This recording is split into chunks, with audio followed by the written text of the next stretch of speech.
Hello friends, स्वागत आहे तुमचं माझ्या चॅनलमध्ये. कशा सगळेजण? आशा करते की सर्वजण ठीकच असणार. चला तर मग आज भेटूया नवीन रेसिपी घेऊन आलेली आहे. तर हे बघा, इथे मी आज बनवणार आहे हरभऱ्याची भाजी. तर हे बघा, हरभऱ्याची भाजी घेतलेली आहे मी इथे. तर साफ करून घेतलेली आहे छान. आणि हे मिरच्या घेतलेल्या आहे, लसूण घेतलेला आहे. याला काय जास्त काय लागत नाही आहे. हे बघा, आता मी मिरच्या आणि लसूण यामध्ये कुटून घेणार आहे उकळीमध्ये. तर अशा पद्धतीने छान असे कुटून घ्यायचे आहेत. हरभऱ्याची भाजी ना खूप छान लागते आणि या सीझनमध्ये तर खूप भेटते. शहरी भागात जास्त भेटत नाही, पण गावाकडे तर खूप असते. तर हे बघा, मी अशा पद्धतीने भाजी बनवते. तुम्ही पण नक्की बनवून बघा, खूप आवडेल तुम्हाला अशा पद्धतीने. तर हे बघा, मीठ टाकलेलं आहे मी थोडंसं वाटताना, कारण की मिरची उडत नाही, त्यामुळे छान कुटल्या जाईल. त्यामुळे अशी मीठ टाकून घेते थोडंसं.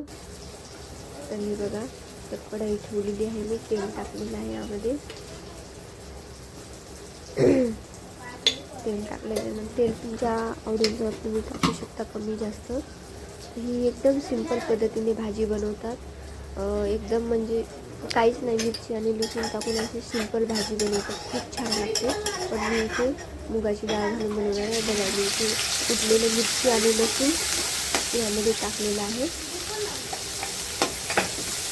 छान असं. गावाकडे तर काय करतात की मिरची आणि लसूण भाजीमध्येच मिक्स करून डायरेक्ट तेलामध्ये ते मिक्स केलेली भाजीच टाकून देतात.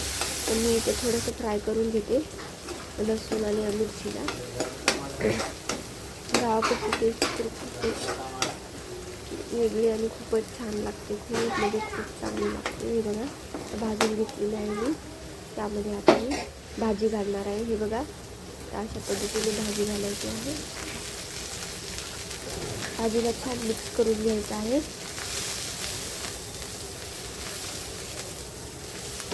मी त्या हातानेच मिक्स केलं, कारण की चम्मचने अशा मिक्स होतच नाही, म्हणून हाताने मिक्स केले.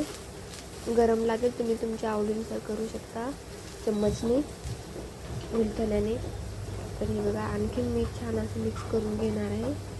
जसं जसं भाजी हे होत जाईल ना, वाटाळत जाईल ना, तशी तशी भाजी कमी कमी होत जाते. बघू शकता तुम्ही. हे बघा, मी उकळीला देऊन थोडंसं पाणी घातलेलं आहे. मिरचं तेलाचं सुटलेलं पाणी थोडंसं घातलेलं आहे. अजिबात पाणी घालायचं नाही. हे बघा, ते मुगाची डाळ भिजवून ठेवली होती मी 1 तास. मुगाची डाळ भिजवून घातली होती, ती टाकलेली आहे. तुम्ही मुगाची डाळ नाही पण टाकू शकता, मी इथे टाकलेली आहे. मुगाची डाळ घालून पण खूप मस्त भाजी लागते. मस्त ज्वारीच्या भाकरीसोबत खूप खायला पण टेस्टी लागते. तर अशा पद्धतीने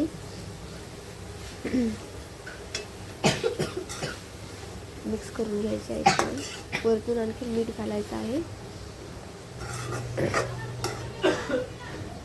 मूग डाळ शिजायला थोडासा टाईम लागतो, कारण की 1 तास भिजू घातलेली आहे आपण. जास्त टाईम लागणार नाही, पण तरी पण थोडा वेळ लागतोच. त्यामुळे शक्यतो पाण्याची थोडी गरज लागणार नाही. लागली तरी पण थोडं असं हाताने पाणी शिपडून घ्यायचं आहे. आणि एकदम अशी शिजून झाकून ठेवायचं नाही आहे भाजीला, नाहीतर एकदम होऊन जाते. कलर चेंज होऊन जाईल भाजीचा. असं छान मिक्स करून घ्यायचं भाजीला, छान शिजू द्यायचं आहे. शिजल्याच्या नंतर तर आपल्याला कळतेच भाजी. तर हे बघा, अशा पद्धतीने आता सगळं पाणी बघा सगळं गेलेलं आहे. तुम्हाला कशा वाटतात माझी रेसिपी नक्की कमेंट करून सांगा, आणि माझ्या चॅनलला सबस्क्राईब करायला विसरू नका. आणि हे बघा, मी डाळ शिजली नव्हती म्हणून आणखी थोडंसं पाणी घातलेलं आहे. अगदी थोडंसं घातलेलं आहे. डाळ कच्ची राहिली ना, ते पण चांगलं नाही लागणार. त्यामुळे शिजवून घ्यायचं आहे. हे बघा मीठ टाकून घेतलेलं आहे मी. अशा पद्धतीने भाजी बनवायची आहे. तुम्हाला कशी वाटते माझी रेसिपी नक्की कमेंट करा आणि चॅनलला सबस्क्राईब करा. मला तर खूप आवडते हरभऱ्याची भाजी, हिरवी हरभऱ्याची भाजी. तर तुम्हाला आवडते का नाही माहिती नाही, पण अशा पद्धतीने नक्की बनवून बघा. खूप टेस्टी लागते आणि खूप छान लागते. बघा अशा पद्धतीने आता आपली भाजी तयार झालेली आहे शिजून. बघू शकता तुम्ही, बघू शकता सगळी सुकी झालेली आहे आणि डाळ पण शिजलेली आहे सगळी. खूप मस्त लागते ज्वारीच्या भाकरीसोबत. नक्की ट्राय करून बघा. साधी पण खायला खूप छान लागते, पण अशी जास्त माणसं असले आणि थोडी भाजी कमी असली तर तुम्ही त्यामध्ये डाळ घालून अशी बनवू शकता. सगळ्यांना पुरी होईल अशी बनवू. डाळ पण शिजलेली आहे आणि भाजी पण छान शिजलेली आहे.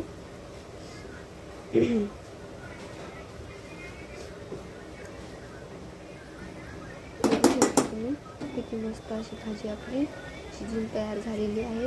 आता तुम्ही ज्वारीच्या भाकरीसोबत, चपातीसोबत, कशासोबत पण खाऊ शकता. डाळ भात बनवले त्याच्यासोबत खाऊ शकता. हे बघा बघू शकता किती मस्त अशी बघता तोंडाला पाणी सुटते. मला तर खूप आवडते. तुम्हाला आवडते का नाही सांगा. बघा